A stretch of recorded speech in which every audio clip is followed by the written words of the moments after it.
Hey, good morning students. You all are welcome to my Python series. Students, आज की series में हमारा ये लेक्चर 10 है और आज हम इफ एल्स पढ़ने वाले हैं। हमने लास्ट लेक्चर में लेक्चर 9 में सिलेक्शन स्टेटमेंट स्टार्ट करी थी, कंडीशनल स्टेटमेंट स्टार्ट करी थी और कंडीशनल स्टेटमेंट में मैंने आपको टोटल 3 तरीके की स्टेटमेंट बनाई थी, the if statement, the if else statement और द इफ एलिफ लैडर। आज हम उसमें दूसरी स्टेटमेंट को पढ़ेंगे, इफ एल्स स्टेटमेंट की इफ एल्स स्टेटमेंट कैसे चलती है, क्या उसका ऑपरेशन है और इफ होने के बाद भी जब हमारे पास इफ स्टेटमेंट है तो उसके बाद इफ एल्स पढ़ने की नीड क्या है, क्यों इफ एल्स पढ़ा जा रहा है। ठीक, वीडियो को स्टार्ट करने से पहले स्टूडेंट्स, अगर मेरी वीडियो आपको अच्छी लगती है तो आप प्लीज चैनल को सब्सक्राइब कर देना। अपने फ्रेंड में जितना ज्यादा आप मेरी इस पाइथन सीरीज को शेयर कर सकते हो कर दो, ताकि उनके लिए भी पाइथन हेल्प हो जाए जिनको भी नीड है। ठीक, तो आज का जो हमारा टॉपिक है वो कंडीशनल या सिलेक्शन स्टेटमेंट्स का सेकंड टॉपिक है। सिलेक्शन स्टेटमेंट होती क्या है मैं लेक्चर 9 में बता चुका हूं। अगर आपको इफ स्टेटमेंट, पहली सिलेक्शन स्टेटमेंट को देखना है तो आप मेरे लेक्चर 9 को देख सकते हो, लिंक आपको डिस्क्रिप्शन में मिल जाएगा। हमारी सिलेक्शन स्टेटमेंट में टोटल 3 सिलेक्शन स्टेटमेंट बताई थी मैंने। पहली थी इफ स्टेटमेंट, इसकी वीडियो आपको लेक्चर 9 में मिल जाएगी। Second, if else statement and third, if elif ladder. और आज की हमारी video if else second selection statement को कवर करेगी। ठीक, अब हम बात करते हैं इफ एल्स स्टेटमेंट के बारे में। इफ एल्स स्टेटमेंट, अब इफ एल्स स्टेटमेंट करता क्या है? The if else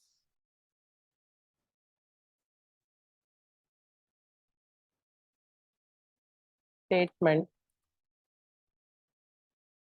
test a condition, वो भी एक कंडीशन टेस्ट करता है सेम इफ स्टेटमेंट की तरह। Full stop. If the condition evaluates to true, comma, a course of action, या हम कह सकते हैं body, a part of body, a course of action is followed, full stop.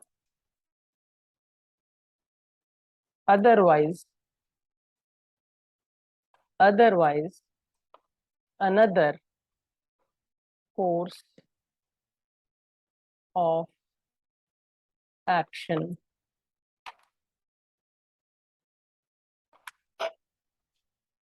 is followed।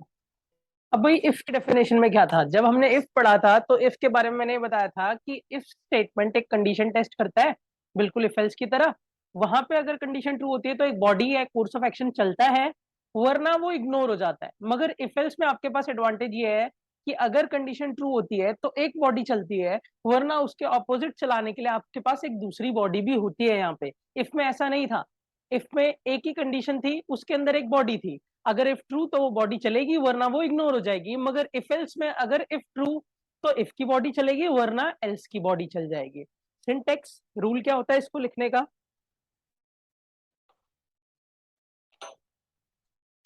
आपको पहले if लगाना होता है। इफ, इफ के आगे कंडीशन आती है, कोलन। कोलन मतलब इंडेंटेशन। इंडेंटेशन क्या होता है मैं आपको लेक्चर 9 में एक्सप्लेन कर चुका हूं। तो जिसको भी इंडेंटेशन में नहीं पता कि इंडेंटेशन किसे बोला जाता है, क्या कंसेप्ट होता है इंडेंटेशन का, वो लेक्चर 9 को देख सकता है, मेरे लिंक डिस्क्रिप्शन में है। इफ कंडीशन, कंडीशन के अंदर इंडेंटेड स्टेटमेंट। अब अगर इफ ट्रू होता है तो स्टेटमेंट 1 चलेगा, वरना ऐसा भी तो हो सकता है भाई इफ की कंडीशन फॉल्स हो जाए तो ऑटोमेटिकली एल्स चल जाएगा। एल्स के आगे कभी भी कंडीशन नहीं डालनी होती। एल्स के आगे कभी भी कंडीशन नहीं डालनी होती। अगर कोई एल्स के आगे कंडीशन डालता है तो वो सिंटेक्स को ब्रेक कर रहा है और ये मुझे एरर देगा। ठीक, क्यों? क्योंकि अगर हमारा इफ ट्रू नहीं है तो हम चाहते हैं ऑटोमेटिकली बिना चेकिंग के एल्स चल जाए। क्लियर? अब इफ से किए गए सारे क्वेश्चंस को हम इफ एल्स से कर सकते हैं जिनमें दो कंडीशंस होती है। इफ एल्स की भी ना एक प्रॉब्लम है कि ये सिर्फ ऐसे क्वेश्चंस के साथ ही वर्क करता है जिसमें दो केसेस होते हैं, दो कंडीशंस होती हैं। ठीक है, अब मैं कुछ क्वेश्चंस को एज ए एग्जांपल लेता हूं यहाँ पे आपको इफ एल्स को एक्सप्लेन करने के लिए। जैसे कि question 1, WAP to enter a number and check whether it is even or odd। ठीक, अब ये क्वेश्चन करना है आपको, एक नंबर एंटर कराना है और चेक करना है कि ये इवन है या ऑड है। तो आपको यहाँ पे साफ साफ दिख रहा है कि इस क्वेश्चन में दो कंडीशंस हैं, या तो नंबर इवन होगा या तो नंबर ऑड होगा। तो मैं एक काम करता हूँ, पहले इस क्वेश्चन को ना इफ स्टेटमेंट से करके दिखाता हूँ आप, ताकि आपको साथ साथ ना इफ और इफ एल्स में डिफरेंस भी क्लियर हो जाए कि इफ के होने के बावजूद हमें इफ एल्स क्यों लगाना पड़ता है। तो इसे करने के लिए हम एक नम नाम का वेरिएबल बनाते हैं, इंट इनपुट एंटर नंबर। ठीक, इफ इवन के लिए कंडीशन क्या लगा सकते हैं कि अगर नम 2 से डिवाइड होके रिमाइंडर क्या दे दे, 0, रिमाइंडर ऑपरेटर है ये, तो प्रिंट हो जाए नंबर इज इवन, हमारा नंबर इवन है, वरना else print number is odd. ठीक, तो ये कोड था आपका इवन और ऑड का। मैं एक काम करता हूं, अभी यहां से ना एल्स हटा देता हूं, मैं इधर इफ लगाता हूं। मतलब एक ही कोड में दो इफ, एक इवन के लिए एक ऑड के लिए। ठीक, अब इफ में मैं लिखता हूं कि अगर नंबर 2 से डिवाइड होके नॉट इक्वल्स टू 0 दे, नॉट इक्वल्स टू 0 दे या इक्वल्स टू 1 दे, तो वो नंबर क्या होगा, ऑड। ये क्वेश्चन को जब हम रन करेंगे तो मुझे एक्यूरेट आउटपुट देगा। मैं जरा रन करके दिखाता भी हूं आपको कोड को।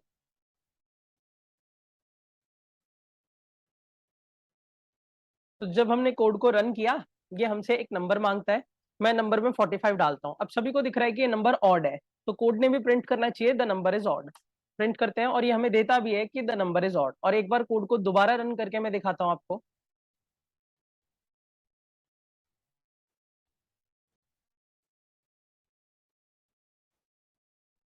एंटर अ नंबर, मैं डालता हूं 46, द नंबर इज इवन।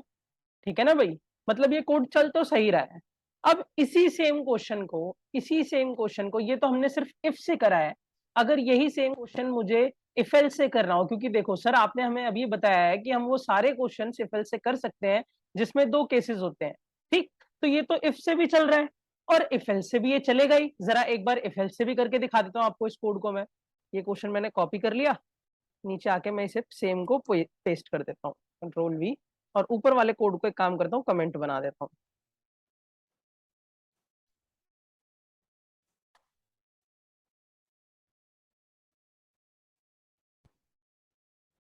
ठीक, अब इस कोड को रन करता हूँ और यहाँ पे इफ की बजाय ना मैं सिर्फ एल्स लिख देता हूँ। और जैसा कि मैंने बताया एल्स में कभी कंडीशन नहीं आती, तो मैं अभी कंडीशन नहीं लगाऊंगा। ठीक, कोड को रन करते हैं।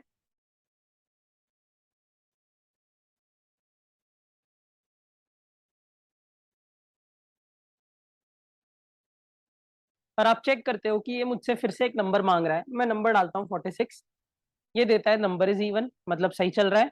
और फिर मैं दोबारा से रन करता हूँ एक बार, ये मुझसे फिर से नंबर मांगता है, मैं डालता हूँ 23 या 23 डालते हैं। ठीक है, द नंबर इज ऑड, मतलब कोड अभी भी चल रहा है सही। तो इन दोनों में डिफरेंस क्या हुआ, ये तो हमें दिख रहा है कि भाई यहाँ पे इफ लगा हुआ है, मगर ऐसा करना क्यों जरूरी है कि इफ की जगह इफ एल्स लगा दिया। और हम कौन सा यूज करें, हम इफ को यूज करें या इफ एल्स को यूज करें। तो देखो, ज्यादा एफिशिएंट प्रोग्रामिंग में ना एफिशिएंसी बहुत मैटर करती है। मतलब जब भी आप कोई कोड बनाते हो ना, तो वो कोड कम से कम टाइम में चलना चाहिए, मतलब उसकी टाइम कॉम्प्लेक्सिटी कम होनी चाहिए। दूसरा, मेमोरी कम से कम खाना चाहिए, वो कम से कम वेरिएबल्स का यूज करके वो बन जाना चाहिए। और तीसरा, थोड़ा जितना छोटा हो सके उतना छोटा बनना चाहिए कोड। ठीक है, तो एफिशिएंसी बहुत मैटर करती है। अब यहाँ पे एक बात सोचो लॉजिकली, ऊपर वाले क्वेश्चन को हम जरा ड्राई रन करने की कोशिश करते हैं। इसको आप ड्राई रन करोगे तो भाई वो मुझसे मांगता है एंटर अ नंबर। मान लो मैंने यहाँ पे नंबर डाला 43, वो आके पहले चेक करेगा क्या नाम दैट इज 43 2 से डिवाइड होकर रिमाइंडर 0 देगा क्या, भाई आपको दिखेगा कि नहीं। 43 को आप 2 से डिवाइड करोगे तो कभी भी रिमाइंडर 0 नहीं देगा। ठीक है भाई, तो ये वाला इफ तो चला नहीं, तो ये बॉडी नहीं चलेगी, और वो कहां पे आ जाएगा, इधर।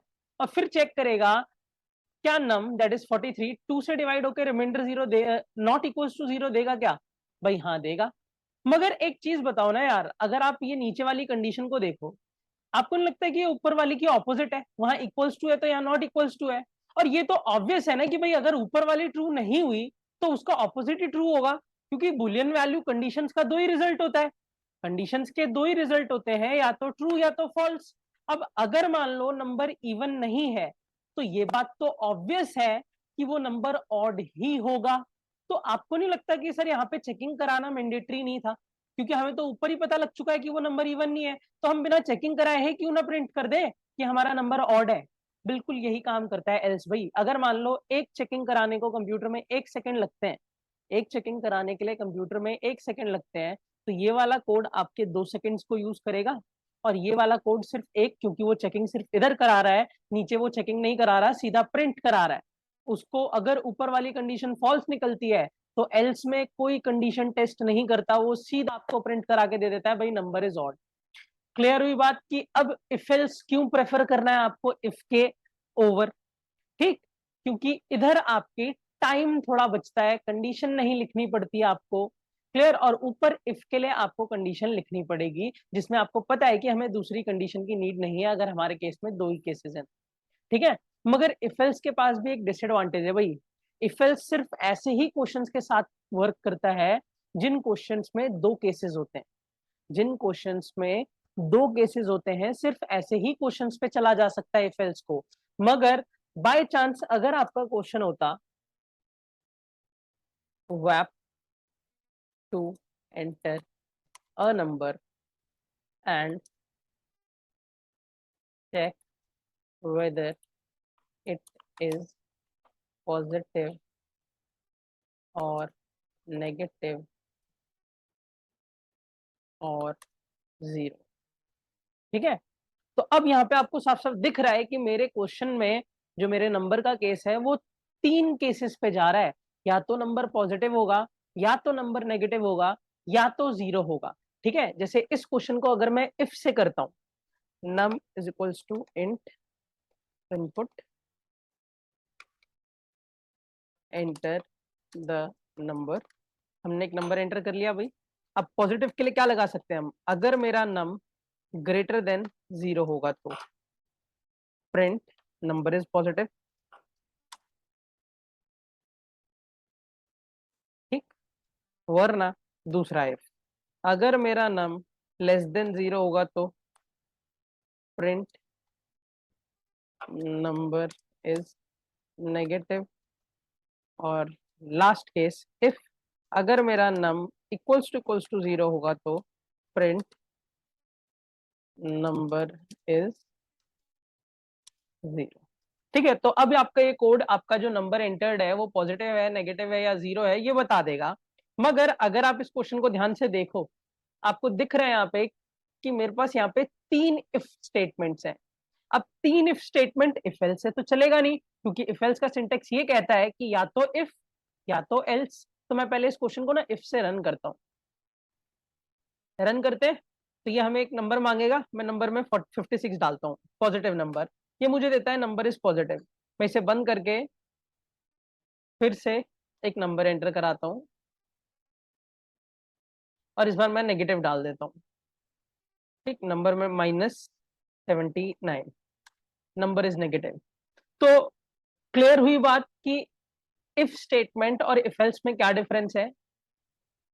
तो अब इस क्वेश्चन को अगर आप इफ एल्स से करने जाओगे तो ये नहीं हो सकता, क्यों, क्योंकि ऐसा नहीं करोगे सर कि हम 2 इफ लगा देते हैं एक एल्स लगा देते हैं, नहीं भाई, तो ऊपर वाले इफ को अलग मानेगा और नीचे वाले इफ को आपके एल्स का पार्ट मानेगा, ठीक है ना। तो इसलिए याद रखना इफ एल्स का सिंटेक्स यही है कि इफ एक कंडीशन, उसके नीचे स्टेटमेंट, वरना एल्स स्टेटमेंट। और इफ एल्स से आप ऐसे ही क्वेश्चंस को परफॉर्म कर सकते हो जिसमें 2 केसेस हैं, ये इफ एल्स का डिसएडवांटेज है। इसीलिए हमारी तीसरी सिलेक्शन स्टेटमेंट है इफ एलिफ लैडर, इस डिसएडवांटेज को दूर करती है। देखो मैं वापस से आपको एक बार रिकॉल कराता हूं, इफ के पास प्रॉब्लम ये थी कि आपका इफ हर चीज के लिए, हर केस के लिए कंडीशन टेस्ट, जैसे यहाँ पे देखो 3 केसेस हैं, तीनों के लिए कंडीशन टेस्ट करा रहा है, जबकि आपको पता है कि हमारा नंबर या तो पॉजिटिव ही होगा, या तो नेगेटिव ही होगा, या तो जीरो ही होगा। तो हम एक केस को नेग्लेक्ट कर सकते हैं यहाँ पे, क्योंकि देखो अगर वो पॉजिटिव नहीं हुआ, नेगेटिव नहीं हुआ, तो आप बोल सकते हो ना, सीधी सी बात है वो जीरो ही है। ठीक, तो इफ की प्रॉब्लम ये है। अब आता है दूसरा इफ एल्स। इफ एल्स ने हमारा टाइम तो बचाया, मतलब वो दूसरे केस के लिए कंडीशन तो हटाई, मगर इफ एल्स में प्रॉब्लम ये आ गई कि वो ऐसे ही क्वेश्चंस के साथ वर्क कर सकता है जिसमें दो केसेस है। अगर किसी क्वेश्चन में तीन कंडीशंस आ जाती है तो वो नहीं वर्क कर पाता है। और इसके बाद आपका जो तीसरा आएगा case, that is if elif ladder, वो आपकी ये सारी प्रॉब्लम्स को सॉल्व कर देगा। ठीक, वो हमारा आएगा लेक्चर नंबर 11 में। ठीक, उसी लेक्चर में मैं आपको कैलकुलेटर बनाना भी सिखाऊंगा, और काफी सारे इफ एल्स इफ लैडर के क्वेश्चंस करेंगे हम, काफी अच्छे अच्छे क्वेश्चंस होंगे। ठीक, होप सभी को इफ एल्स स्टेटमेंट की वर्किंग क्लियर हो गई। अब आपके दिमाग में कोई भी ऐसा क्वेश्चन आता है जिसमें आपको लगता है कि ये दो कंडीशन, जैसे मैं आपको बता देता हूँ, एलिजिबल फॉर वोटिंग और नॉट, कि बंदा वोटिंग के लिए एलिजिबल है या नहीं, क्योंकि या तो वो एलिजिबल ही होगा या तो नहीं होगा, तो आप उसे भी इफ एल्स से कर सकते हो। दूसरा, पास फेल, कोई स्टूडेंट का परसेंटेज निकालो और बताओ वो पास है या फेल है। तो मैंने ना अपनी जो इफ सीरीज लेक्चर जो मेरा 9 है, जिसमें मैंने आपको इफ पढ़ाया है, उस इफ में मैंने एंड में कुछ क्वेश्चंस दिए थे बच्चों को करने के लिए। तो उन क्वेश्चंस में जितने भी क्वेश्चन दो केसेस वाले हैं ना, उन सबको आप चाहो तो इफ एल्स से ट्राई कर सकते हो, मगर सिर्फ ऐसे ही क्वेश्चन करना जिनमें दो केसेस हो, दो से ऊपर केसेस नहीं। ठीक, होप आज का कंसेप्ट सभी को क्लियर है। आज के लिए इतना ही। Thank you, have a nice day everyone.